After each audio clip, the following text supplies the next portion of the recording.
Hello, good evening, good morning, good afternoon. I hope we're now live. Apologies if you had to sit through that once more, but excited to bring you our latest episode of our LinkedIn Live How To podcast series. And welcome to those of you that have been with us before. And of course, welcome to those who are new to our LinkedIn Live series. And thank you for registering for today, or thank you for watching this later on live. We have a really interesting topic to unpack today. We are talking about how to manage the growing demands of customer success and deliver more strategic value.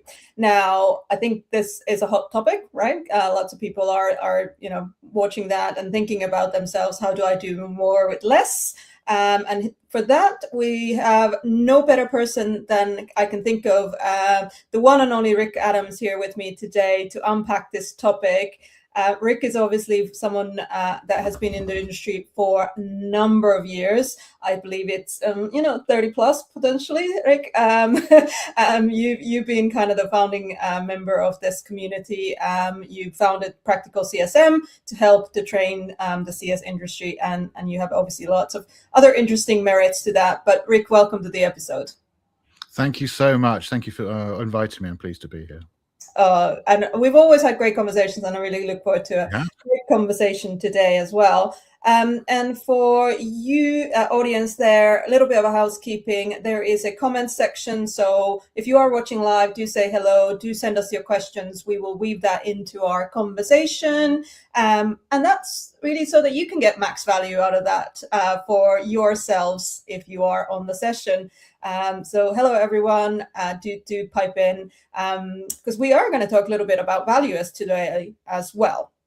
So, Rick, let's just kind of dive into this topic. Really, why did we want to talk about it today? What does it matter? And particularly when you look at kind of the today versus yesterday, what do you think is the biggest shift that really CS leaders and CS teams have to come in terms with?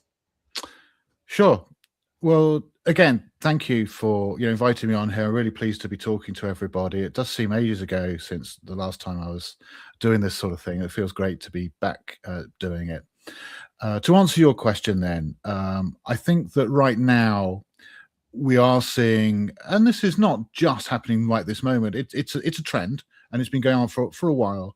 We are seeing the candle being burnt at both ends for customer success management. And what I mean is we're being asked to do more with less.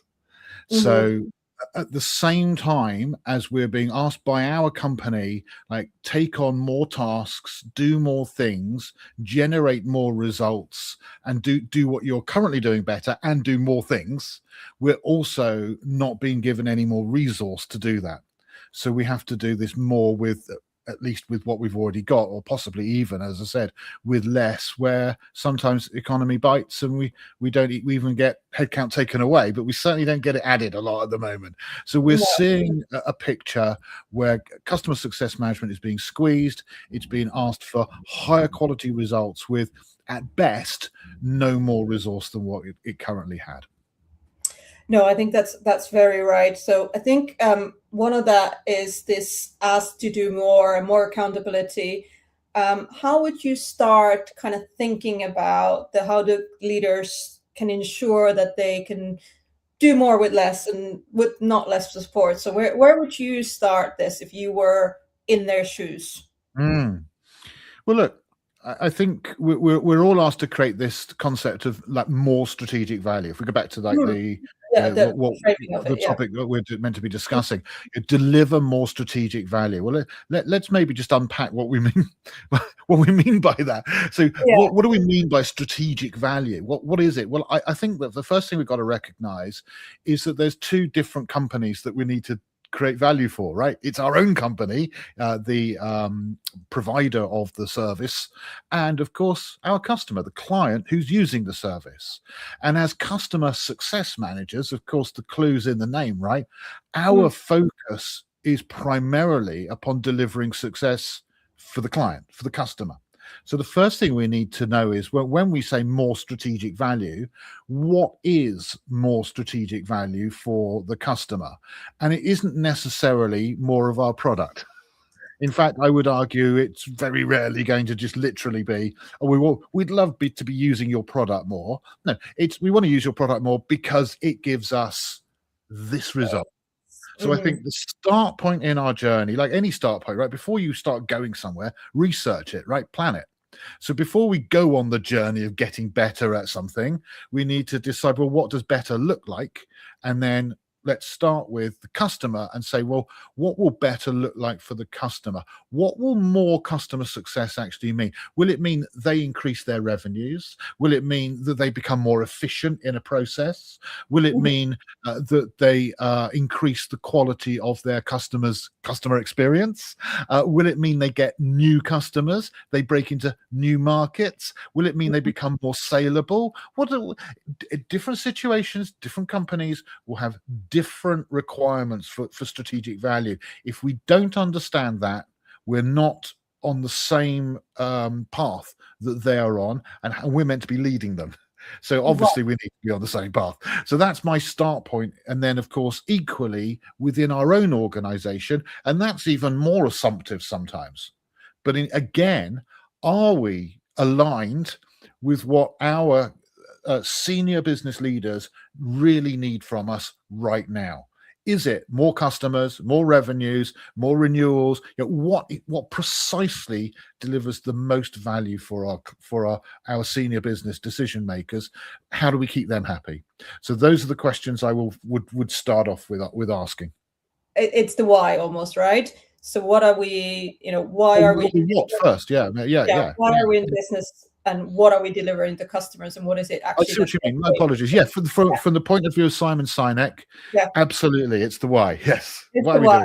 Why are we in business for our customers? What is it ultimately that they're meant to be doing? But specifically aligned to customer success now, because we are the customer success manager. We've got to do something useful about it, so we need to be aligned to that. Yeah, absolutely, Minna. Right.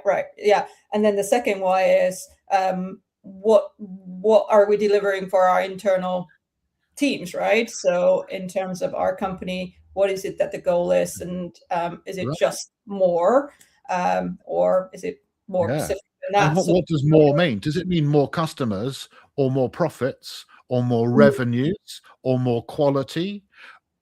More can actually cover a whole range of different aspects, and we need to be clear on it. Absolutely. And I think that's the only way you can really think about, I guess that would lead into you to think about priorities versus, what is the activity versus just doing more. That's such a good point, Minna. I do feel sometimes customer success management suffers from being like the last people in. Okay, with the last team. Therefore, what do? We do everything that nobody else wants to do. I'll give it to customer success. They'll do it. All right. Yeah. And then each other department head, sales, product, marketing, whoever, has got an idea in their heads. Oh, customer success does that. But they don't all necessarily line up to have the same idea. They all think that it does the things they don't want to do, perhaps, even, and we're left holding all of these different, like, various things. But the senior decision makers are not going to be happy if we just do everything that we're not the concierge for the rest of the company. We've got tasks we need to do to help the client gain their success in order to be successful and to renew and buy more of our product. So we need to focus on those things. Yeah. And how would you say that is a really great discussion within your teams to say, how do you decide what you're not doing anymore? How do you go about that? That is really tricky, isn't it? And especially once you've been assigned the task, it's very difficult to kind of slopey shoulder it, get rid of it once you've been given it.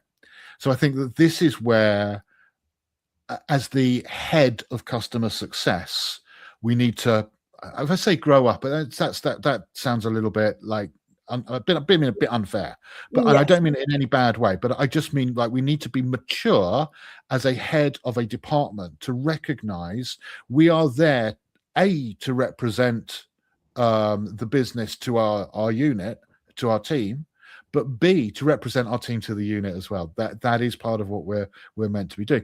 And the senior decision makers in our company rely upon our help as the head of customer success. We're the expert. We've got an understanding in the art of the possible in customer success management. Sometimes we do need to just hold the line a little bit and push back a little bit and actually discuss this with them.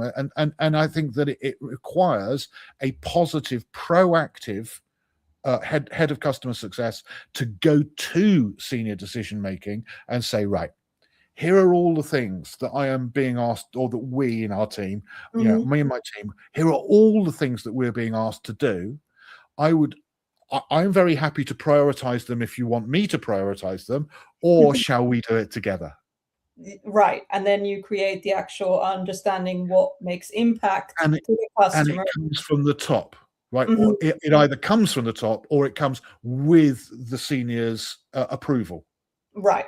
So then when you're having peer-to-peer conversations with sales and product and marketing and support, whoever else, you can say, well, with the support of our, senior decision makers, this is where I need to prioritize my time, or what our remit is as well. And I like to exactly. kind of think about that from the customer journey perspective, is where does it stop and end, and who owns the accountability, almost like your good old races charts. Right. Yeah. And so it takes a strength and strength and personality to be able to do this and kind of, if you like, get away with it when you're talking to senior decision makers and your peers in other departments who may have been around a long time and have an awful lot of political clout in the business. Like your head of sales is going to be listened to, right, by everybody. Well, why should the head of customer success be listened to if we've only been there 6 months or something like that? Well, that's where we need to come in and be assured, well, look, you were employed as the head of customer success. It is part of your role to act as the head in that kind of respect and actually assist the company to understand the art of the possible, not just say yes to whatever they ask you to do. And I think, interestingly, I think what you alluded to is kind of one of my questions I was going to ask you around mindset, because it sounds a bit like you are talking about the mindset in terms of essential kind of shift in mindset about what you're going to take on and what you're going to prioritize and what you're going to say no to. So where would you go with that, Rick, in terms of sort of prepping our customer success fellows who are on this call to think about how you counteract the arguments that may come back to you to say, well, no, surely that's just your job? Well, everything has a cost to it, doesn't it? So my answer as a head of customer success is like, by all means, charge me to do anything you want done. You tell me what it is, and then let's work out what resources it requires, and let's make sure you provide me with those resources, and then we'll do it. Nice. Okay. So I mean, we don't want to be. We're not. It's not us and them, right? It's us. Okay? So we're all on the same side, and of course, I want to pull my weight the best I can to actually help the company, and that's why I'm saying to you, Sue, Fred, John, whoever it is, the CEO or whoever it is, I'm saying to you, look, we could do all of these different things, but it will, we will have to resource them. We don't, as I understand it, we don't have the resources. So help me prioritize. And then I will know, because and you will know, and you will be comfortable and assured it's going to get done because it's been resourced properly and it's been managed properly. So it's a question of inviting them in with you to get things right strategically, from a business strategic perspective first, before we start doing stuff on the ground. And this is one of the issues of customer success management, is because of its maturity, we've done it the other way around. We started tactically and just done stuff, right? And then ported it back up, and they've decided then what that means strategically and thrown lots of other tasks at us. Instead of doing it the right way around, which is sitting down and working out, well, what do we really want from our customer success team, from our customer success function. Okay, it's a function. And this is part of the problem, I think, comes from semantics. You know, Right. what's in the name? A rose by any other name would smell as sweet, right? But in fact, we've got a problem with customer success because customer success sounds like an outcome, right? Right. That's like that. That's what we want. That's what we're trying to attain. That's a target. Mm-hmm. Customer success management is the function. And we drop the management and call it customer success. We're not customer success. Customers being successful is customer success. We are customer success management, which is not a very good name anyway. And what we are is people who help the customers to attain the customer success. Yeah. Yeah. And if you called it something else, like interestingly, something around growth enablement or, yeah, I mean, customer value enhancement or something of that nature, it would be closer to what we actually do, but not very exciting sounding. No, and it would be way too long to put on a job title anyway. So we probably would lose that battle. But I know that there's been stringent efforts of especially moving us because customer success the other way is way too close to customer support. Right. Yeah. And of course has the same initials, which doesn't help either. No, it doesn't. And therefore it goes into that field. Yeah. So absolutely. So I think it is a grassroots back to basics story here. As the head of customer success, I want to liaise with my senior decision maker team, and I want to make sure that my priorities are aligned to their priorities and that what they are expecting from me is something I can deliver with the resources that they are able to give me.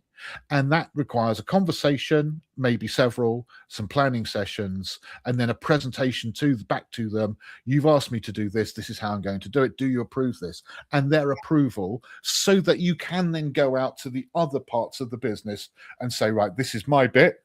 This is your bit. How are we going to work together? Right. So it's elevating it to the strategic level first without really kind of saying we're just breaking the crack here and I think so. And sort of dropping the balls, which we often don't want. Based on this strategic value, and remember that's one side. The other strategic value bit, remember, is the customer's strategic value, and that requires our expertise as customer success managers to know what is it in the industry of the customer that is our customer. What are their challenges right now? What are their problems right now? What are they doing well? What are they not doing so well? What could they do with our help with? Where are they falling short? Where they could be doing better? And that is gold dust to our customer. And I would suggest, how do you find that out? Well, first of all, ask yourself this question. As a customer success team, have we ever, or are we regularly going out to our customers and asking them, what do you want from the customer success function? Good question. Very good question. Another question is, what don't you want from us? What is it that we what annoys you about us currently? What are we doing well? What are we not doing well? What would you like us to do that we're not doing? What would you like us to stop doing that we are doing that you don't need?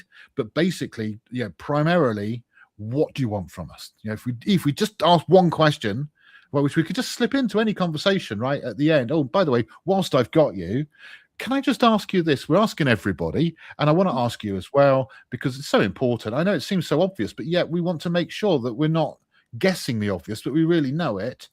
What do you really want from us? As a customer success function, what is it ideally you would like to see us be or do for you? Some clients might say great, some might give you a huge long answer and be some might not be interested in telling you, but that's fine. But you will get a lot of data that way, I believe, just by asking that one simple question. Or you can otherwise phrase it as in, I often ask, how could this would be the best value for you? How do we use your time so that this is most valuable for you, right? And again, we move from the conversation that this is a task conversation, this is a value conversation. That's great in the moment, but that is tactical for this conversation. Sure. I am looking strategically for what in principle, fundamentally, what is it that customer success can do for you? Yeah, underneath everything else, and we'll work out how in a minute. Like we'll work that out afterwards. But before we work out how we do it, what is it that you want us to do? Yeah, what do you want? And actually, the research, I mean, obviously, it's going to vary. Different clients can have different things, but generally, what they really want is product insight. That's what they really want, because that's what they don't have. They know their own company, they know their own problems, they know their own difficulties and their challenges and their behaviors and their resource requirements and their limitations and so on. They know all of that. What they don't know, as well as we should know it, is our product. Right. So of course that's the bit we add in. And so what they're saying to us is, well, we want you, in the context of our business, to make your product more useful to us. And that is, funnily enough, that is exactly what customer success management is or should be all about. And then we can work out how we actually do it and what does that look like in the company. So Rick, just for benefit of those who are joining a little bit later, we've just talked around 2 strategic value streams. One is, how do I service the customers with better strategic value? And the other is, how do I define my strategic value within the company? Now, dare I ask the question around, how does AI interact into this growing demands, and how could it help you? How do you think it's potentially changing the narrative today? Obviously, we have to talk about that. Well, that's a really good point. I love AI personally. I know there's a lot who don't, and I respect that, and I can understand why as well. I actually love it, and I think it's like anything that is a trend. Whether you like it or not, it's very big. It's here to stay. Embrace it or not, but it's here. So if you ignore it, you're going to get swamped. You're going to get overwhelmed by it. So I think, regardless, better to just embrace it. So that's my first thing. So go learn about it, find out what it can do, and start using it. The second thing is that I think that one of the things that customer success managers themselves feel frustrated by sometimes is administration and general, like, boring work, filling in forms and calculating data and creating reports and doing research, generating emails, doing all of these types of things. Actually, AI is really good at that sort of stuff. So if we can get the Pooter to do these things for us, this frees us up as humans to do the interaction bit that the Pooter can't do, right? Human interaction, funnily enough, requires humans. I mean, that's thankfully there's something that AI can't do, and it can't do human interaction. It can, of course, it can do AI to human interaction, but it can't do human to human interaction because it's not yet a human. So that bit, that relationship forming, that trust development, that understanding of the client, making them feel comfortable that we know what they know, we know what their limitations and their benefits are and what they need, and being in a safe pair of hands and building that relationship, that is the time that we want to spend as much of as possible in customer success management. That's the gold dust. The dull stuff, the quartz that makes up most of the rock, that's the emails and the research and the reports and the and the calculations and all of those things. Well, we can actually automate a lot of it. So it's not all AI either. I mean, automation in general, right? So automate it where possible, so that we're not doing it. It's an online thing that does it.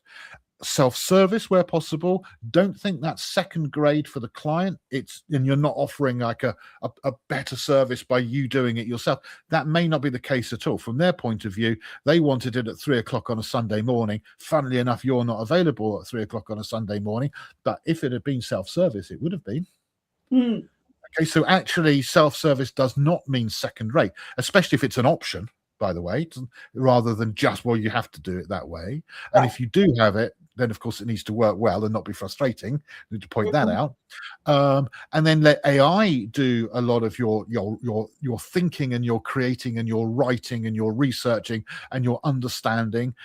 Meetings like this, where you have a meeting with the client and it can come up with not just with notes, but as I'm sure everyone has seen, it comes up with notes and tells you, look, they were thinking this at this point and you didn't realize it, and you should have responded down that, but you didn't. didn't, but you've got a chance now. You can go back and and follow that up with them. So it's going to give you so much insight to do more if you can use the power of AI to free you up then to do the actual talking to the client, building the relationship. Yeah, and I think what is underestimated here is the critical thinking time. We're usually so busy doing, or have been, which is where the pressure comes in, because time is limited, and therefore we go from one thing to another without really having the strategic thinking time. Yeah, I mean, how many times have we been to a meeting where we said, I'm really sorry, I had to dash from the last minute. I'm sorry, I'm a minute late to this meeting." Right now, a minute late, everyone's going to go, "Yeah, it doesn't matter. We didn't mind." But what does it show? It shows what you just said, Minna, is absolutely 100% correct. We have had no thinking time. We weren't 2 minutes late because that was a minute late from the meeting and then a minute to gather our thoughts. Oh, no. It was, we went whoosh straight into the next meeting, giving it no thought whatsoever. Oh, what are we doing? I don't know. Yeah. Great point. Yeah, we need that. We need that time. We need that time. We need to pause, and you need to think to be in that moment, in that presence moment with the next customer when you are in that meeting, so that you can bring them maximum value in that conversation because you're present at that point in time. We are going to get very short on time very, very quickly. So if you do have questions, throw them in and Rick and I will address them. But where do you think, again, I'm going to just refer a little bit to Kartik's question here, who is looking for, new kind of roles. So if you are new starting in CS and you all of a sudden be founded by this fact that how you have a million things to do, what kind of skills, Rick, do you think they should be building now to really stay relevant and understand how to evolve in this landscape going forward? Well, I'm not an AI developer. I will say that straight away. So this is not quite my field of expertise. But if I was in that field and I was thinking, right, how can I decide what AI is needed? I think that you should do what any consultant would do when faced with a complex problem, is research it, which means probably do some following.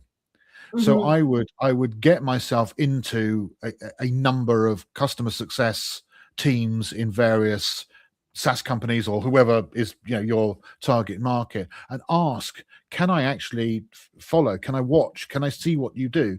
Can I see what you really do, not what you think you do?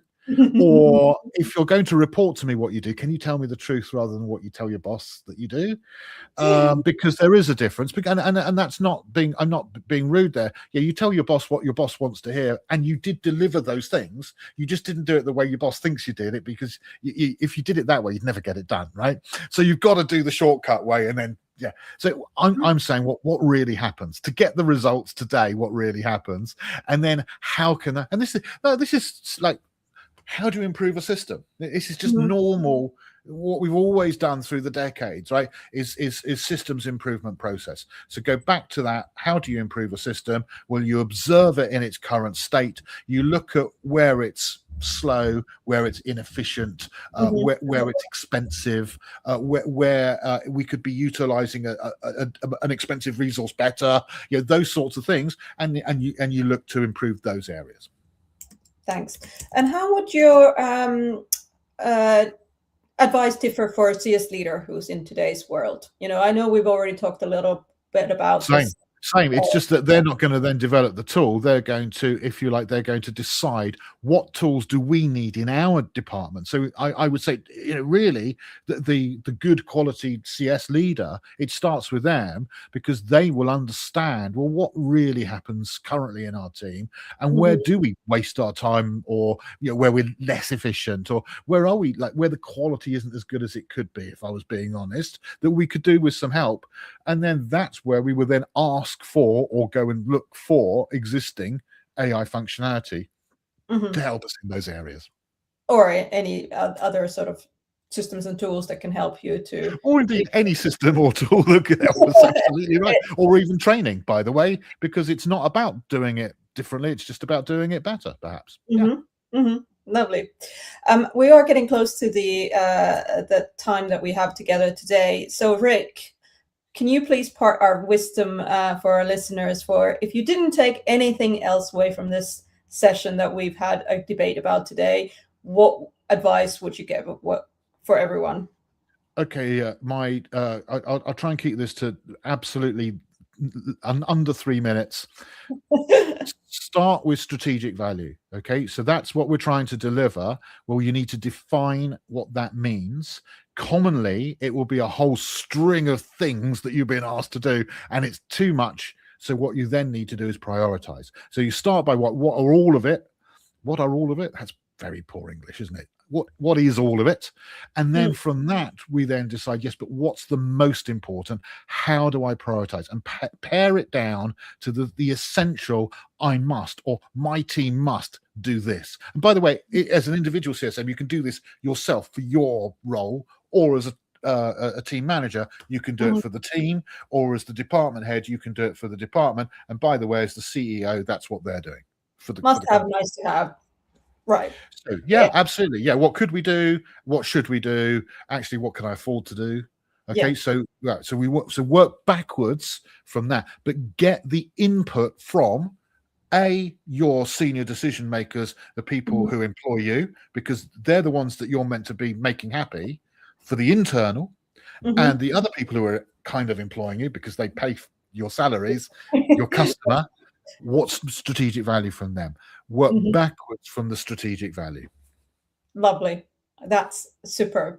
I invite anyone else to, if they had any questions, we're happy to take that. But I hope that gives you some light in this mist of being asked to do more, and then not being given any resources while you wanted that. So I like your summary there, Rick, about prioritize, be ruthless. Give yourself some focus. Yeah, absolutely. Don't try and do it all. Otherwise, you do everything like not to a great standard, and also you're running yourself and your team dry, and you'll end up with a blow out yourself or your team members. Yeah. Yes. Yeah. We've seen that. And that's not something that is going to be helpful for any of you. So, Rick, thank you ever so much. Again, your super commentation and your thought leadership. It's a pleasure always to have these conversations with you. Thank you, Mena. I appreciate you inviting me. Thank you. Those Vishal, Pascal, was it Karthik? And anyone else who's been listening, great to have your input and great to have you here as well. Yeah. Great seeing you again, Mena. Great to see you, Rick. And we will be back soon with our next episode. So thank you for taking the time to listen to us, and we will be back soon. Have a good evening, afternoon, or morning. Bye-bye. Bye-bye.